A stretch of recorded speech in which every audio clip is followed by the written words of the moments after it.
Hello guys, आप सभी का स्वागत है इस फाउंडेड चैनल में। सो गाइस, आज की वीडियो में देखेंगे सेफ्टी रिपोर्टिंग टाइमलाइन के बारे में। एंड ये वीडियो फार्माकोविजिलेंस सीरीज की कंटिन्यूएशन है। सो गाइस, अगर आपने चैनल को सब्सक्राइब नहीं किया है तो प्लीज़ सब्सक्राइब कर दीजिए। So without further delay let's start this video.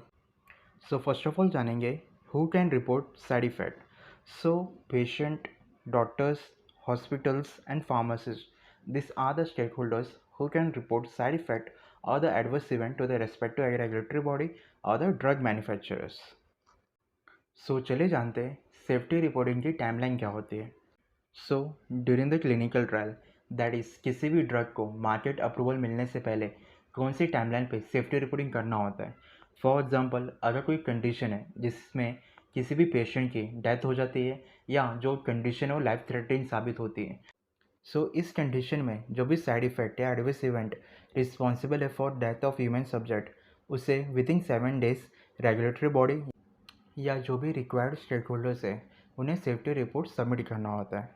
And guys, जो भी अदर सीरियस केस है, फॉर एग्जांपल ऐसा कोई साइड इफेक्ट या एडवर्स इवेंट ऑकर होता है जिसके वजह से ह्यूमन सब्जेक्ट को हॉस्पिटलाइज करना होता है, ये सब सिनेरियो अदर सीरियस केस में आता है। तो इस कंडीशन में जो भी सेफ्टी रिपोर्टिंग है with in 15 days regulatory body को करनी पड़ती है।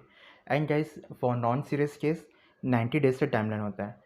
Non serious case like headache, nausea, vomiting, ये सारे जो भी साइड इफेक्ट है वो नॉन सीरियस में इंक्लूड होते हैं। एंड इनकी सेफ्टी रिपोर्टिंग टाइमलाइन क्या होती है, दैट इज़ 90 डेज की होती है। सो गाइस, ये था safety reporting timeline during the clinical trial. चले आगे बढ़ते हैं एंड देखते हैं safety reporting timeline after the marketing approval of drug. That is जब ड्रग मार्केट में लॉन्च हो जाती है तो उनकी सेफ्टी टाइमलाइन क्या होती है। For example, regulatory body of USA, that is FDA, इनको रिक्वायर्ड होती है periodic adverse drug experience report. So इनकी सेफ्टी रिपोर्टिंग टाइमलाइन क्या होती है, दैट इज़ जो भी ड्रग लॉन्च होती है उस डेट से लेकर 3 साल तक क्वार्टरली जो भी सेफ्टी रिपोर्ट है एफडीए को सबमिट करना होता है। देन 3 साल के बाद जो रिपोर्ट है वो एनुअली सबमिट करना होता है। ये था एफडीए का requirement.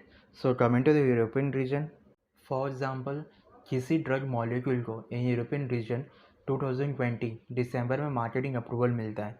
Then initially 2 years, that is 2020 से 2022 तक, at every 6 month safety reporting submit करना होगा। दैट इज़ दिसंबर 2020 को मार्केट अप्रूवल मिला था, then June 2021, December 2021, then June 2022 and December 2022. That is at every 6 month for initially 2 years safety reporting submit करना होगा to the European regulatory body. Then उसके बाद के 3 years, दैट इज़ 2020 से लेकर 2025 तक एनुअली सबमिट करना होता है सेफ्टी रिपोर्ट को। Then after completion of those 3 years, that is 2025 के बाद after every 5 years safety report को सबमिट करना पड़ेगा। दैट इज़ 2025 के बाद 2030 को डायरेक्टली सेफ्टी रिपोर्टिंग करना होगा to the regulatory body. So guys, ये रिक्वायरमेंट होती है for safety reporting in European region. And coming to the India, that is DCGI जो रेगुलेटरी बॉडी ऑफ इंडिया है। So safety reporting timeline in India is quite similar to European region. That is for initial 2 years, at every 6 month जो भी safety report है regulatory body को submit करना पड़ता है। Then जो भी 2 years ख़त्म होने के बाद आने वाले 2 years से एनुअली रिपोर्ट सबमिट करना होता है। एंड उसके बाद for every 3 years safety reporting submit करना होता है।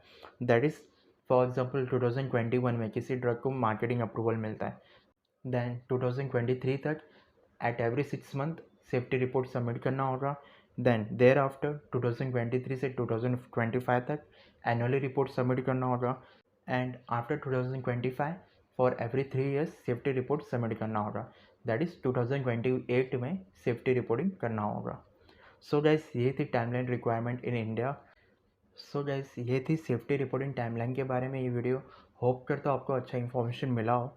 एंड गाइस, मैं इन्फॉर्म करना चाहूँगा हमने टेलीग्राम चैनल बनाया है जिसका नाम है फार्मा इन डेप्थ, जिसमें हम लाइफ साइंस जो कोर्स होते हैं उसके बारे में नोटिफिकेशन शेयर करते रहते हैं, प्लस जो जॉब्स के बारे में अपडेट शेयर करते रहते हैं। सो गाइस, अगर आप इंटरेस्टेड हो तो उस टेलीग्राम चैनल में ज्वाइन हो सकते हो एंड उनकी लिंक हमने डिस्क्रिप्शन में डाल दी है। सो गाइस, यहीं पे वीडियो ख़त्म होता है। होप करता हूँ आपको ये वीडियो पसंद आया हो, तो please guys like, share and subscribe ज़रूर करिएगा। एंड टिल देन आप अपने आप का और अपने फैमिली का ख्याल रखिए। And till then bye bye.